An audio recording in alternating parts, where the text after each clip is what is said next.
It is a journey through the Bible with Mukhwana Isaac. Like, comment, share, and subscribe. Yesterday, we saw how Saul, being defeated in the battle, kills himself, and David assumes the throne after becoming king. Of course, actually, not before becoming king. Before he was proclaimed, he defeats this man Goliath. And today we now look at the friendship of David and Jonathan. Although Saul hated David, yet his son Jonathan loved David so much dearly. Actually, he protected David from his father, although he knew that David would become king, not he.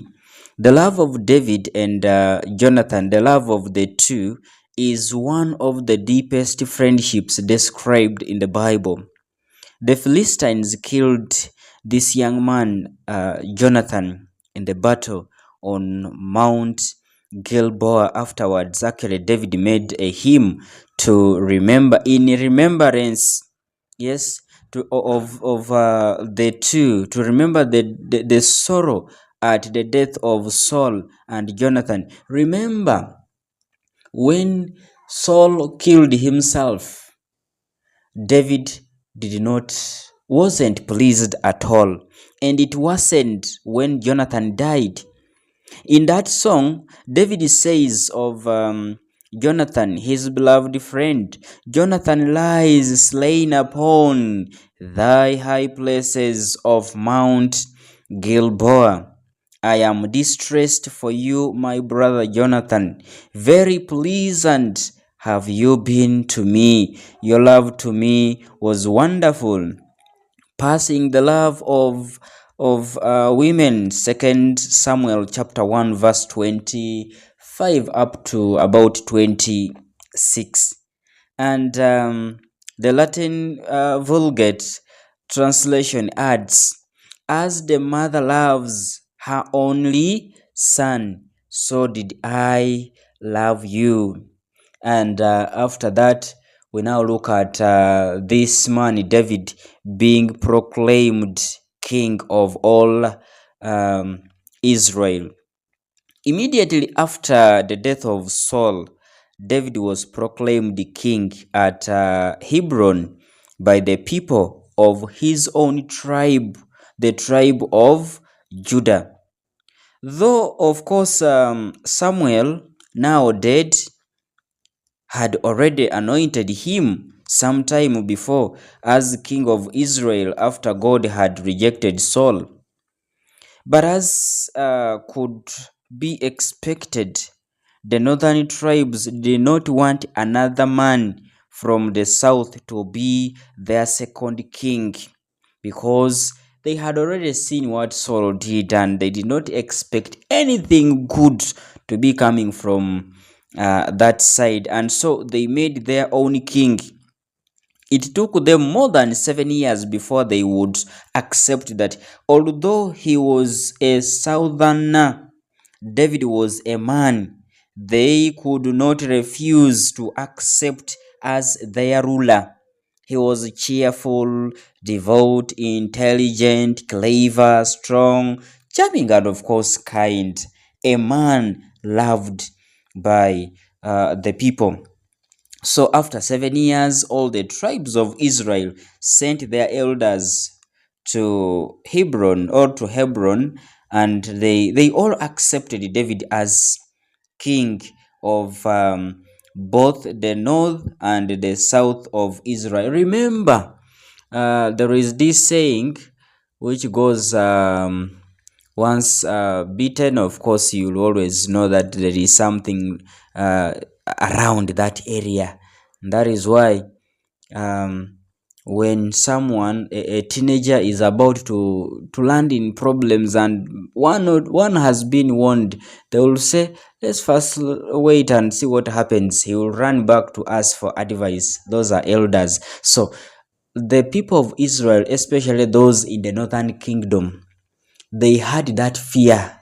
Yes, They had that fear that if a man from the southern kingdom is to rule us again, like Saul did, wow, it wouldn't be good. So they did not rush. Actually, they didn't rush to accept David. So that's why they got their own king and ruled them for seven years. And it took time, but eventually, under David's rule, the tribes of Israel became a united nation, a peaceful country, safe from enemies and developing prosperously. It had been, of course, a long and hard journey, but at least Israel had arrived. It was, of course, it had arrived, and of course, that time it was now a nation.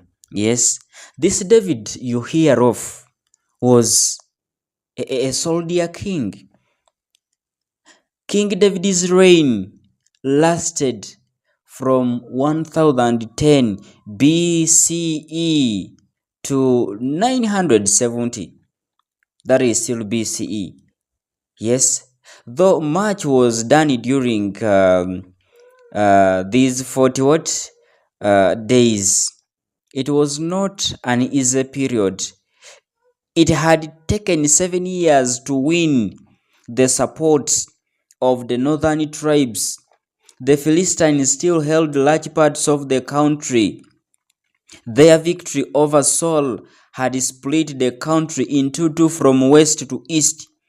David successfully chased them out of of his country, and then conquered part of theirs in the west along the Mediterranean coast. From this time, the Philistines died out of history, but they left a reminder of their stay in Canaan or Canaan, for the name which was later given to the promised land. Palestine means land of the Philistines.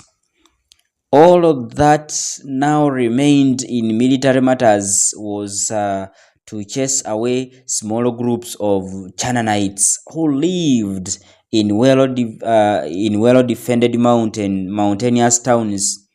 One very difficult city to conquer was Jerusalem, but David did conquer it and made it his city and the capital city of the nation. Yes, up to now, Jerusalem remains big. It's well known. It became a place where pilgrimage was made. And one time, this man made a ruling that people like those who had epilepsy, who had leprosy, and what have you, those diseases were not supposed to enter Jerusalem. And that is why during the time of Jesus, these are the people he worked on. They had to put on bells moving. Why? These bells were showing people that as I am moving, instead of me just landing on you and me, maybe the other person is infected. Instead of us mixing, the bell tells me that I'm about to meet someone who is unclean. And as the person moves with the bell ringing, says unclean, unclean, unclean, unclean. They moved on. You see, they kept on moving like that. They were not supposed to enter Jerusalem temple. And Jesus brings out he breaks that gap which was in between, and from that time people started going to Jerusalem temple, and all that now remained in military matters was to chase away those small, of course, groups that were chased. When all this fighting was over, David was able to give more attention to the settling up a good government, and a good government in this also he was successful And lastly, we may also look at the religious king David. Yes, this man knew that all his success came from God, and so he tried much to serve God faithfully. He was above all a religious king. The city of David became the city of God as well. And so the king had the Ark of the Covenant brought with great honor and ceremony to Jerusalem. David himself took part in the procession which brought the Ark of the Covenant into Jerusalem and danced before the Ark. Yes, great ceremonies for the continual worship of God were made, and Jerusalem soon became the religious center of Palestine. David was a very good musician, by the way. He made hymns and prayers called psalms. Not all the psalms are for David, but some are attributed to him. He wrote some, a number of them, but others are just were attributed to David. So this man wanted to make a temple for the Ark of the Covenant, for he felt ashamed that he lived in a great house of cedar wood, while the Ark of God was housed only in a tent of skins. He asked Nathan the prophet about this, but Nathan answered what God did not want him to build a temple, but that of course his son would do it, as we shall see. And so Nathan also prophesied of David. Thus says the Lord of hosts, I took you from the pasture, from following the sheep, that you would be prince over my people. And the prophecy of Nathan, of course, is the beginning of the messianship. From now on, the people would think more and more of the Messiah as king like David and a descendant of David. Messiah and Christ means the same thing, namely the anointed one. Since David was an anointed person, it is easier to see how the Hebrews began to think of the Redeemer as a king, the anointed one of David. And that is why when Jesus was entering Jerusalem, they sang Hosanna King. Yes, the anointed one. Blessed is he who comes in the name of the Lord. Today's episode has been quite a long one, because I wanted us at least to cover something to do with David. The bigger portion tomorrow, we shall continue and summarize the work of David. And the other day, actually on Saturday, we shall be looking at the decline, starting with the sins of Solomon. I have been Mukhwana Isaac with the journey through the Bible. Like, comment, share, and subscribe.